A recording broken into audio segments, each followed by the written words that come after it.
Welcome back everyone to r/IDontWorkHereLady. Today we've got 5 stories. The first one is about some dude creeping on a minor. The second one is about some rude guy thinking that OP didn't speak English, but was very wrong. In the third one, a Karen throws a tantrum and thinks that OP is just a mall cop, when in fact he's a real cop. In the fourth one, OP gets pulled into a principal's office for a school that they don't even attend. And the last one is about a Karen throwing a fit over cold chicken nuggets. So let's get into these, and subscribe if you want to see more daily Reddit stories.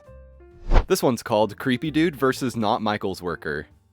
So I'm a minor female who looks younger than I am because of my height that runs in my family. I'm 4'11", but have a pretty curvy figure. So I'm walking by myself, separated from my mom and walking to the clay section. Behind me, I hear a man's voice a little too close to me. Also, I'm wearing an orange shirt, clearly not a red vest that Michael's team members wear. The man in the motorcycle helmet, who we'll call Motorman, says to me, "Hey beautiful." He hadn't seen my face yet, so he was clearly talking about my body.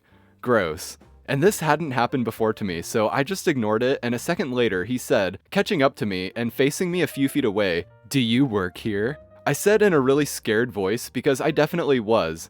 No. I then rushed away after he apologized with a smile. My anxiety was growing very quickly, and I went to find my mom because F no. We saw him twice more, but he also was weird to my mom when I wasn't around. Motorman stood behind my mom, but not up against her, when she dropped something and said, "Hey, I noticed you dropped something." "Thank you for the observation, you absolute creep. I don't work there." This guy is very creepy. That wasn't just a one-off thing where he just saw OP and thought, you know, I'm gonna go be a creep. Given that he went after OP and then her mom, it just goes to show, this guy was on the prowl, creeping around Michael's to try to find some action. Because of all places, that's definitely where you should go for that. This post is called, "He Assumed I Didn't Speak English." I've been reading the stories on the sub, and they reminded me of something that happened to me a couple years ago. For context, I'm originally from a small town in southern Italy, but I study foreign languages, one of which is English, in a big city. During summer holidays, I go back home and occasionally work in different supermarkets, giving out free samples of new products. I work for an agency, not for the supermarket, and I rarely work in the same place enough to know where stuff is.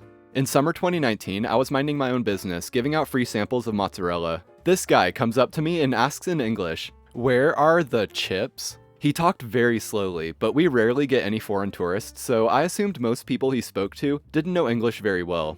I didn't know where the chips were, so I tried to tell him that I didn't work there. I say, "Sorry, I don't." He cuts me off, thinking I was about to say, "I don't speak English." He then turned to his wife and said something along the lines of, "Jesus, do these people even go to school?" Then he turned to me and started describing chips, I think, with his hands. At this point, I was starting to get really annoyed. First of all, you are in Italy talking to an Italian in English, being outraged that I don't speak your language. Second, I do speak English, but you cut me off before I could answer. I looked at him and said, "Sir, I know what chips are. I just don't know where they're located specifically in this store. As you can see from my attire and my badge, I'm not employed by the supermarket. I work for an independent agency. Oh, and I did go to school. I can actually speak 5 languages. How many can you speak?" His face turned red. He mumbled something and left. I hope he never found the chips.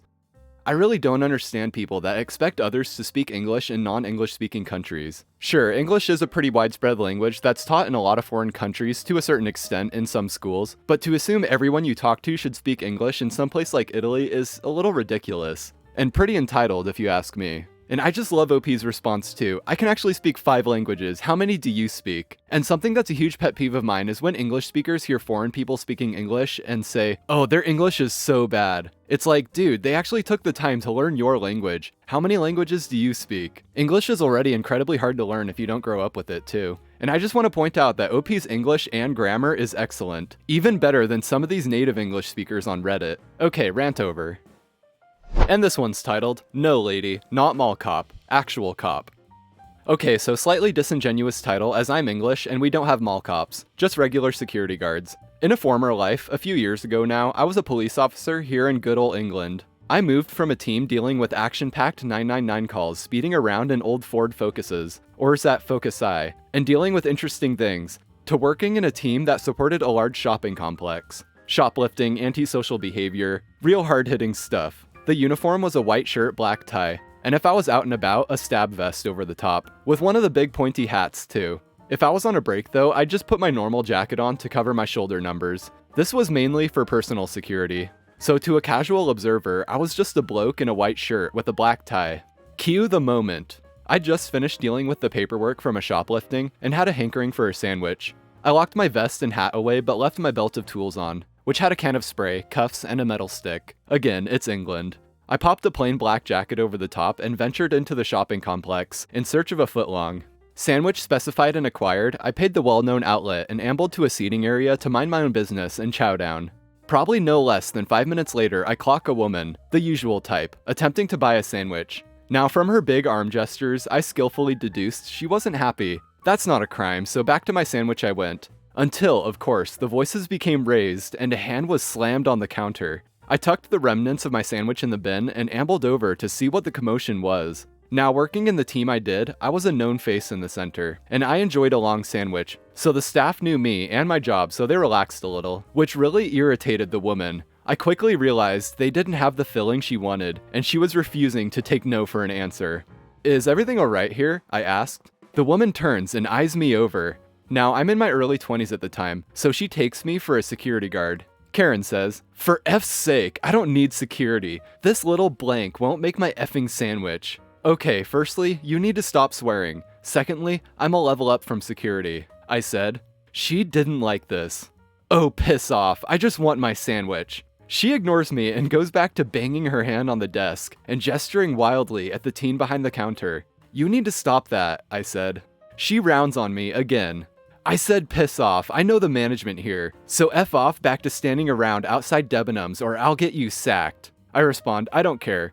I'm warning you that you need to stop swearing. It's a public order offense." Or what? I just want my effing sandwich, not some jumped up plastic policeman interfering. F off. Stop swearing, you're causing a scene, and stop hitting that counter or you'll be arrested. Don't effing tell me what to do. You're just a wannabe cop. You can't arrest me. Get me your boss now, too. She was slamming her palms on the sneeze guard with each word, and I think I'd been patient enough at that point. So I unzip my jacket to reveal I am in fact a uniformed police constable.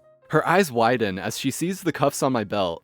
"Nope, I'm arresting you under Section 5 of the Public Order Act. The arrest is necessary to prevent injury to others and damage to property. You don't have to say anything, but it may harm your defense, etc." Now, I had no intention of cuffing her. I was twice her size, so it wasn't necessary. Instead, I steered her, spluttering, to a table and sat her down as I called for a car to pick us up. After another 30 minutes of her refusing to believe she'd done anything wrong, I eventually gave her a penalty notice to dispose of the matter. So her sandwich swearfest ended up costing her 80 pounds instead. Sorry guys, this Karen didn't get arrested. I know you were probably hoping for that. And this was all just over a topping that they didn't have. Karens never disappoint. This one's called "Elementary Teacher Took Me to the Principal's Office of a School That I Don't Study At." So I'm in 11th grade, and my school is in another town 15 minutes from mine. So today, a friend who lives in my town didn't come to school, and he asked me to bring him something he forgot in school that he needs for the weekend. I took his thing, and on my ride home, I left near his house to give it to him. On the way to his house, there's an elementary school that I used to study at until 8th grade. When I went past it, a teacher stopped me and asked me why I'm not inside the school area. I look kinda young, so I get why he might ask that, and also I wore my school bag. I told him that I don't study here and that I haven't in the last 2.5 years. He told me he recognizes my face and that he knows that I do study here and that I'm lying just cause I don't want to be in school. I once again told him that I don't study here and offered for him to see my ID. He said yes, and I showed it to him. Then he said, "You're lying, I recognize this name from the school list." I said that it makes sense that you saw it at some point cause I did study here in the past. In addition, in my country, you must be over 16 in order to get an ID, and this school is only until 8th grade, which means that they can't be 16. He told me that there are some students who are over 16 here, and told me to come with him to the principal's office. I thought to myself, why not? The principal knows that I don't study here, and it'll be funny to see his reaction. And off I went with him to the principal's office. The teacher told the principal that he saw a student outside the school area and brought me in. Now, I should note that when I was studying there, I left school early a lot without permission, and mostly got away with no punishment because it was my last year at this school. The principal looked at me, then at the teacher, then back at me. He said, "OP, even after all these years of not studying here, you still find a way to sneak out with no permission, huh?" Then he said to the teacher that I didn't study here for the last 2.5 years and apologized for the misunderstanding. I told him it's fine. When I left the office, the teacher told me that I shouldn't walk outside of school in school time with a backpack if I don't study there. And I told him that what I did was completely fine and it's his problem for not knowing his students, and left. P.S. My current school nor my old school has any sort of uniform, so I could understand the misunderstanding, and to me, it was nothing but funny. And this one's called, I did not order the 5 a.m. wake-up call.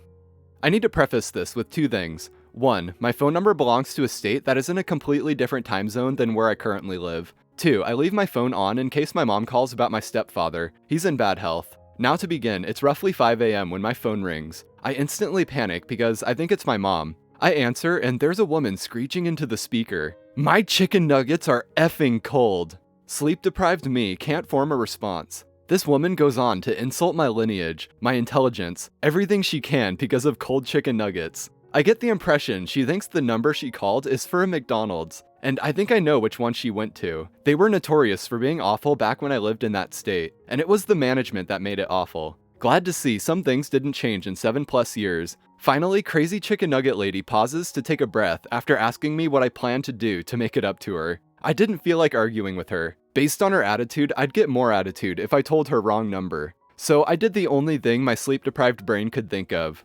Ma'am, this is a Wendy's. I've never heard someone hang up so fast, and I got to get another 2 hours of sleep before my kiddo woke up for the morning. And that's all for today, everyone. Thanks for watching. If you enjoyed, drop a like and subscribe because we've got more stories for you every day. Stay beautiful, everyone. I'm out of here.